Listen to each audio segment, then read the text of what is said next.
Hey everyone, welcome back. So today's explainer is, well, it's a deep dive into the hidden economics of the music industry.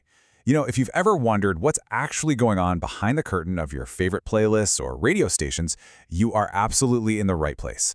We're going to trace this whole crazy journey from mob-tied scandals back in the day straight through to the algorithmic streaming world we live in right now. Let's just jump right in. So, how exactly does a song become a hit?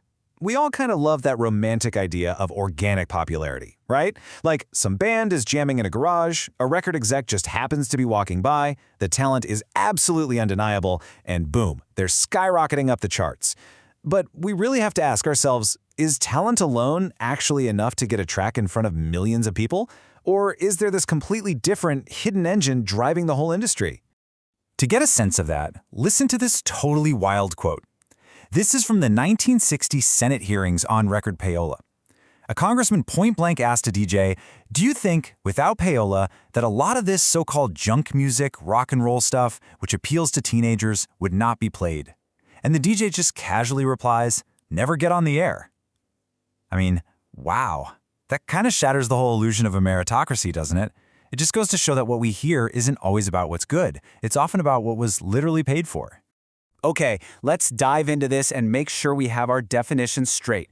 Payola, which you might also hear called pay for play, is basically the undisclosed payment or the acceptance of payment in cash or in kind for the promotion of a song, album, or artist. It's an industry term that's been thrown around for decades. Think of it as this invisible hand that guides exactly what reaches our ears. All right, moving into Section 1, Cash, Coke, and Radio.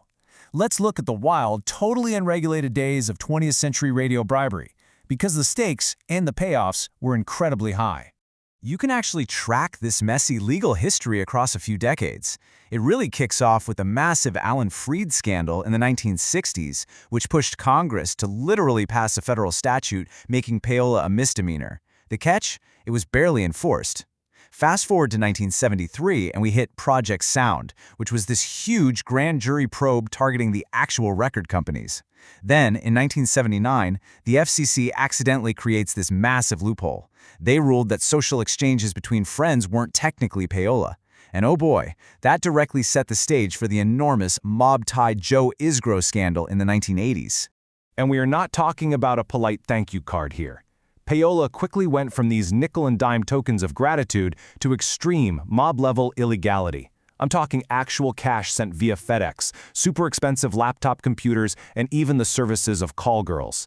People in the industry even came up with the term drug-gola because cocaine and marijuana were literally being handed out as direct payoffs to radio station program directors.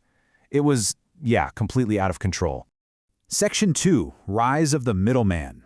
See, as the government finally started cracking down and using RICO laws to heavily penalize these bribes, the record labels didn't actually stop paying for play. Nope, they just found a really clever structural loophole. And this brilliantly illustrates how they pulled it off. It was a sketchy but highly effective system. Step 1, the record label hires an indie promoter and gives them a massive budget. Step 2, that indie promoter turns around and uses that cash to essentially bribe the radio station program directors. Which leads to Step 3. The station plays the song. Boom. The record labels got to throw their hands up and claim total ignorance of any illegal stuff, keeping their corporate hands perfectly clean while still absolutely buying the airtime. By the time we get to the 1990s, $25,000. That was the staggering entrance fee these indie promoters demanded just to launch a single song nationally. Think about that. If you were a small independent label, you simply did not have 25 grand just sitting around to hand over to some middleman. So this whole system practically locked smaller labels out from ever reaching a national audience. To really wrap your head around the mindset here, check out this quote from a record label promotion head at the time. They said, "There's nothing idealistic about what I'm doing. Alternative radio is turned into supermarkets, and if I have to pay for shelf space, that's what I'll do." That really hits the nail on the head, right? It grounds all these shady industry mechanics in everyday consumer logic.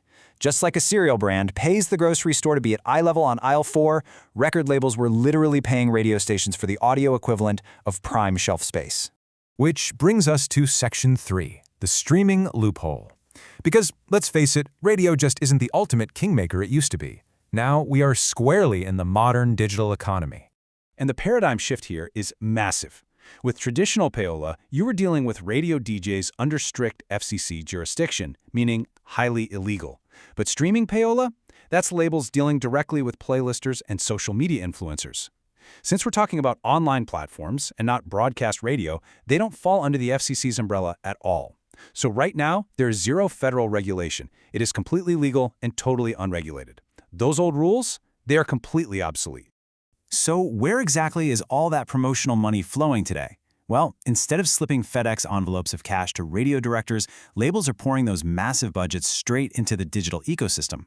The new targets are Spotify playlisters with millions of followers, YouTube creators, TikTok influencers starting viral dance trends, and big Instagram personalities.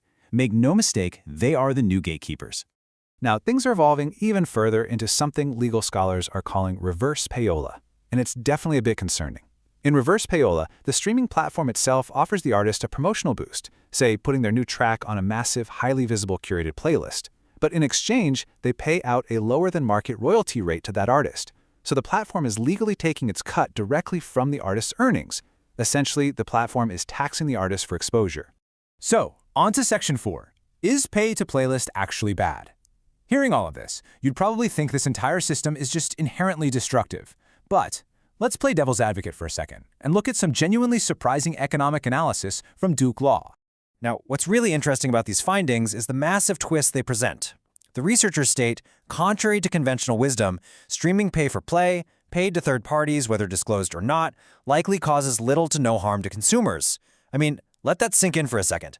They are actively arguing that this huge, undisclosed playlisting market might not actually be hurting listeners at all. Which sounds crazy, right? How is that even possible? Well, it all comes down to the size of the digital music market pie.